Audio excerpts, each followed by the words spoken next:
बिस्मिल्लाहिर्रहमानिर्रहीम। अस्सलाम वालेकुम नाज़रीन, आप यूट्यूब चैनल देख रहे हैं। मैं इमरान खान हूँ। कुछ चीज़ें बहुत सामने आपको नज़र आ रही होती हैं, लेकिन वो बारीक वारदात होती है, हमें पता नहीं चल रहा होता और हम उसका जवाब किसी ऐसे तरीके से दे रहे होते हैं कि वो वारदात पक्की होती चली जाती है। ये नहीं अगर आजकल आपको कोई कहे कि इमरान खान जो है वो बड़ा हीरो था या अरशद नदीम बड़ा हीरो था, तो एक्चुअली ये एक वारदात है। और अगर आप ये कहेंगे जी आपकी नज़र में इमरान खान बड़ा हीरो था, तो वारदात कामयाब हो गई, क्योंकि आपको ये कहना ही नहीं है कि इमरान खान बड़ा हीरो था, क्योंकि इमरान खान हीरो होने का मोहताज ही नहीं है। मैं आपके सामने एक फैक्ट अब रखने वाला हूँ और आपको उससे अंदाज़ा हो जाएगा। मिसाल के तौर पे एहसन इकबाल साहब का स्टेटमेंट, चंद जजों और जर्नैलों ने एक अनाड़ी को पाकिस्तान पर मुसल्लत किया। कल से PMLN के लोग कह रहे हैं, राना मशहूद साहब कह रहे हैं, इंफॉर्मेशन मिनिस्टर है इनकी, वो कह रही है, और बहुत सारे लोग कह रहे हैं कि जनाब इमरान खान साहब तो सिर्फ एक प्लेयर थे और एक कल्ट है, और इमरान खान साहब जो है उनकी मकबूलियत थी, लेकिन अब हमारे पास एक और हीरो आ गया है। तो मैं कुछ फैक्ट्स आपके साथ शेयर कर देता हूँ। ये वारदात ये डाल रहे हैं बारीक कि इमरान खान जो है वो सिर्फ एक हीरो है, इमरान खान जो है वो नौजवानों का कल्ट है, इमरान खान जो है वो ख़वातीन का क्रश है, पता नहीं इस किस्म के जुमले ये बोलते हैं, और वो सिर्फ एक खिलाड़ी है और अब उसको जो है मुसल्लत किया गया, इस किस्म की बातें ये करते हैं। लेकिन अरशद नदीम की वापसी के बाद ना इन्होंने इसको एक प्रोपेगेंडा के तौर पे इस्तेमाल किया है।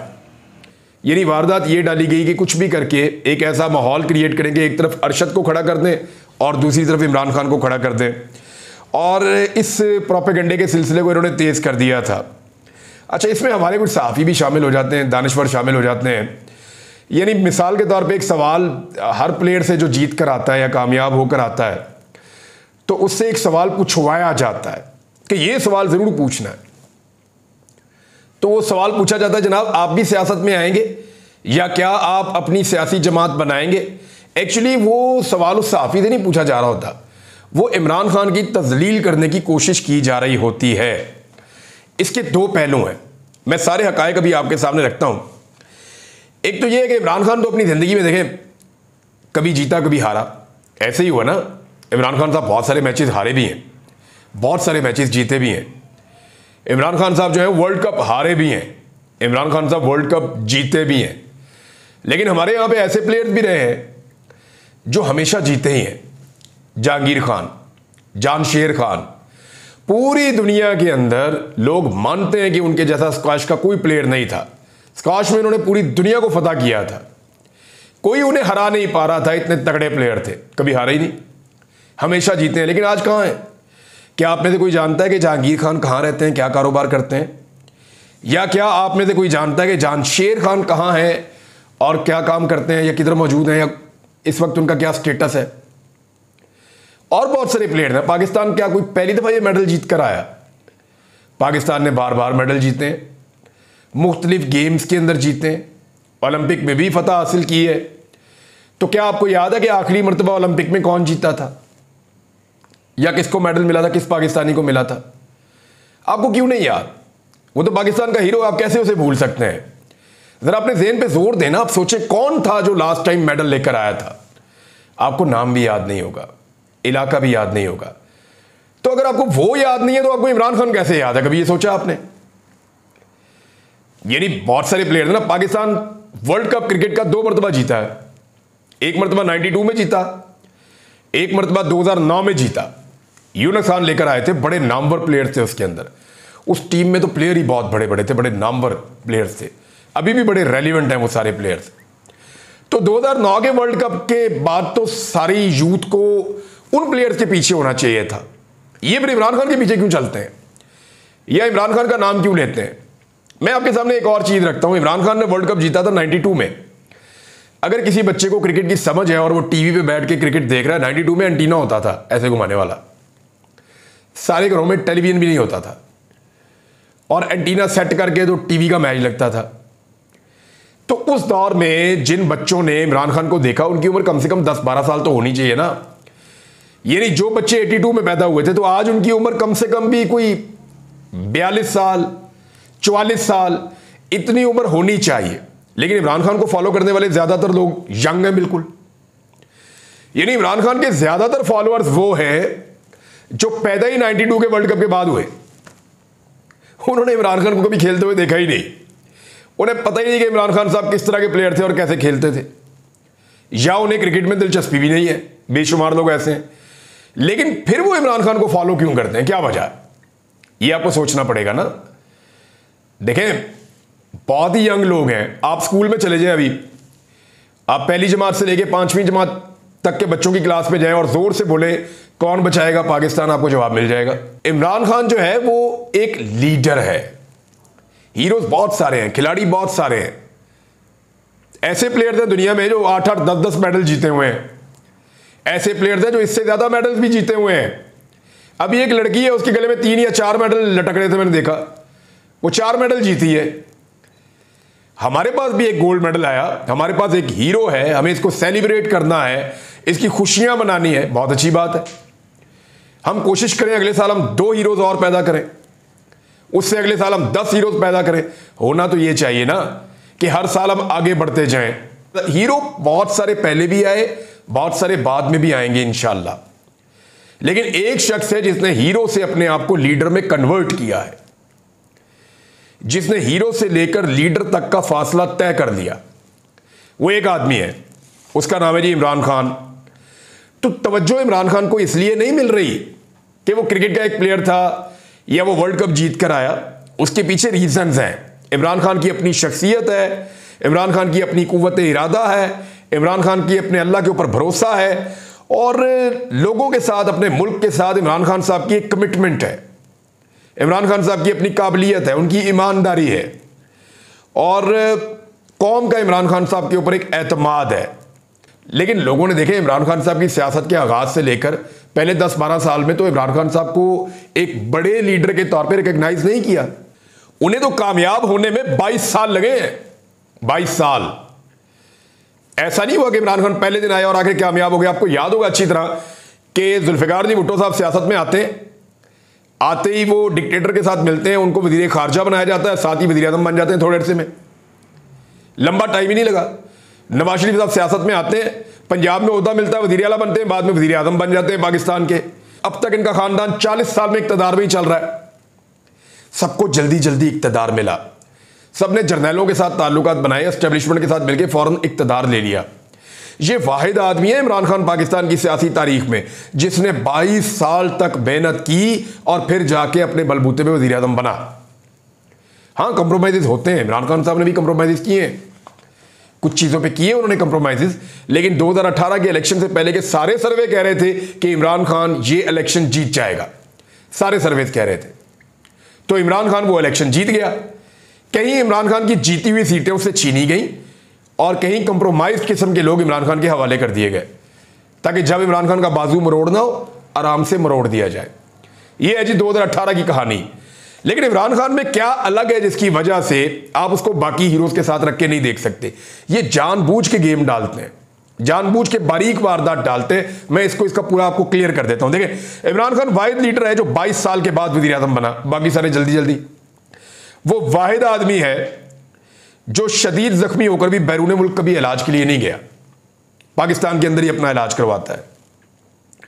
वाहिद आदमी है जिसकी बैरून मुल्क कोई जायदाद नहीं है। सारे लीडर्स की बाहर जायदादें हैं। जिस पॉलिटिकल पार्टी के लीडर की आप बात करते हैं, बड़े आदमी की, उसकी बाहर जायदादें हैं। इमरान खान साहब की बाहर कोई जायदाद नहीं है। वाहिद लीडर है जिसने मरने के बाद अपनी जायदाद जो पाकिस्तान में है वो भी वक्फ की हुई है, बाकी सारे तो अपनी औलाद के लिए छोड़ के जा रहे हैं।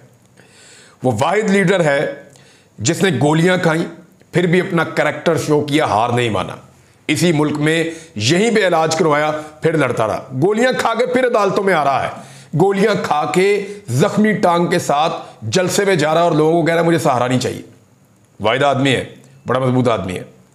वाहिद लीडर है जिसपे करप्शन का कोई केस नहीं है। इमरान खान के बदतरीन जो सियासी मुखालिफिन है या नजरियाती मुखालिफिन है, वो भी ये कहते हैं जी करप्शन वाला तो हमने गांधी मारा है, इस आदमी के ऊपर तो करप्शन वाला केस बनता ही नहीं था। वाहिद लीडर है जो बेखौफ है और दुनिया के हर रहनुमा की आंखों में आंखें डाल के बात कर सकता है। एब्सोल्युटली नॉट किसने कहा था? इमरान खान ने कहा था ना।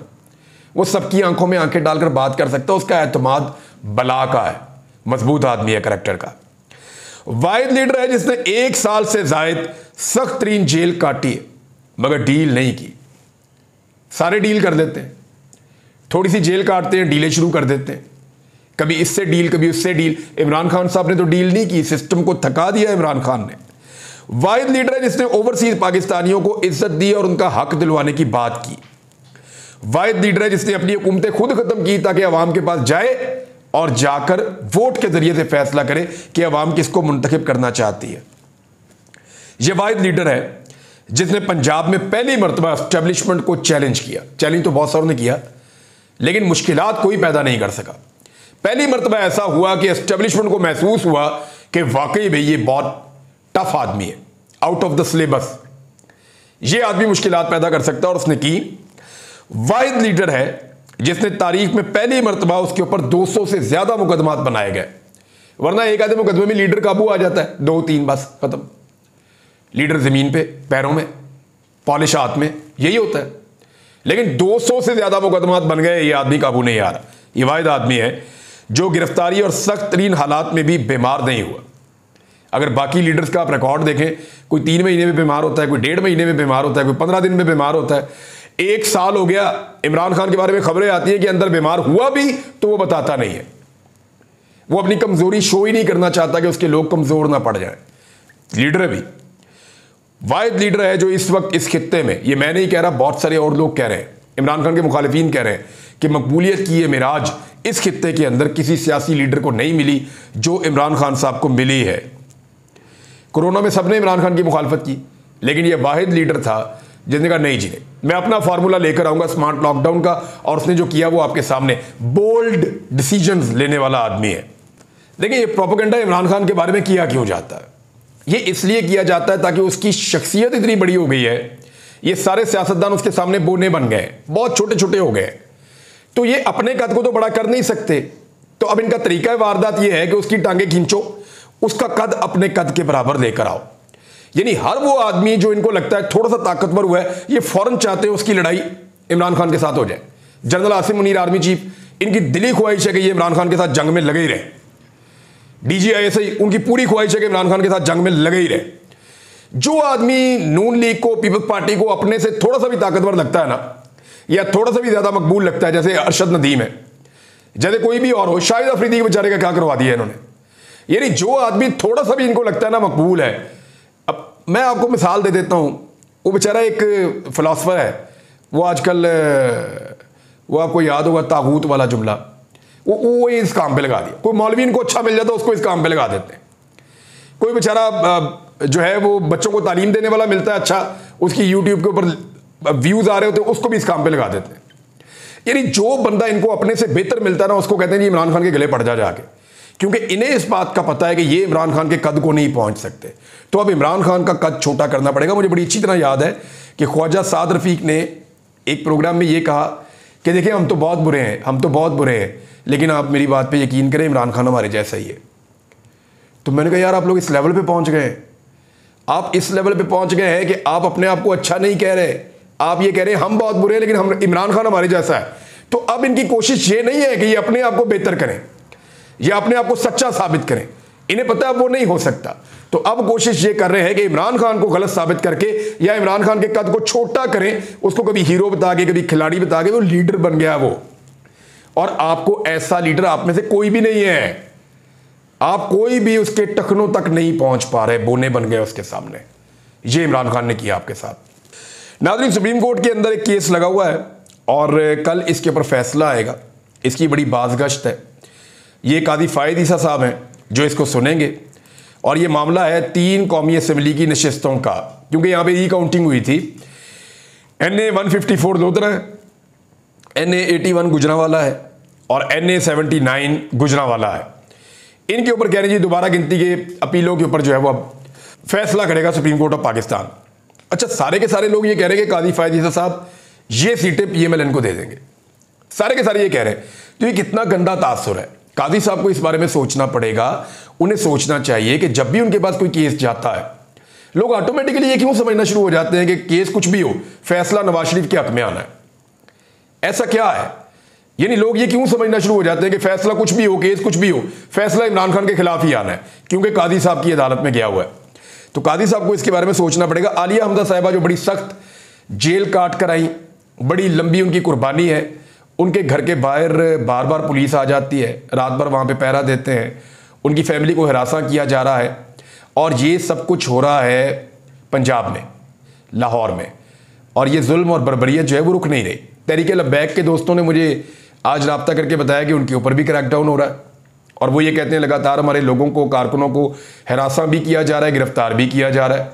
वो ये कहते हैं उनकी लीडरशिप को भी गिरफ्तार किया जा रहा है। बल्कि उन्होंने मुझे बताया कि मुल्तान के अंदर खवातीन के ऊपर मुबैना तौर पर तशद्दुद किया गया है, चादर और चार दीवारी का तकद्दुस पामाल किया जा रहा है। तो तहरीक लब्बैक के लोग हों या पाकिस्तान तहरीक इंसाफ के लोग हों या किसी और पॉलिटिकल पार्टी के लोग हों, हुकूमत का ये जबर और फस्तायत किसी सूरत जायज़ नहीं है। इस सिलसिले को रोकना होगा, वरना देखिए बांग्लादेश का मॉडल आपके सामने है, होश के नाखून लें। हसीना वाजिद भी ऐसे ही जुल्म करती थी, ऐसे ही जबर करती थी जिस तरह का जुल्म और जबर ये लोग कर रहे हैं। वैसे भी इनकी सट्टी गुम हो गई है जब से मंसूर अली शाह साहब का एक बड़ा क्लियर स्टेटमेंट आया है। अब कुछ सहाफ़ियों की ड्यूटी लगाइए, कुछ लोगों की ड्यूटी लगाई कि कीचड़ उछालो इनकी ज़ात के ऊपर, इनकी शख्सियत को गंदा करने की कोशिश करो, क्योंकि ये आने वाले चीफ जस्टिस हैं। मेरे ख्याल में इससे नफरत बढ़ेगी। इदारों को उनका काम करने देना चाहिए, और इदारों को भी चाहिए इंसाफ और कानून के तकाजे पूरे करें और इस तरह काम करें। मंसूर अली शाह साहब अच्छा काम करेंगे तो अवाम के अंदर पजीराई होगी, अदलिया की इज्जत होगी, और अगर वो काजी फ़ायद ईसा साहब वाला रास्ता इख्तियार करेंगे तो उन्होंने देख लिया कि क्या हो रहा है अदलिया के साथ। अब तक के लिए इतना ही। अपना ख्याल रखिएगा, अपने चैनल का भी। अल्लाह हाफ़िज़।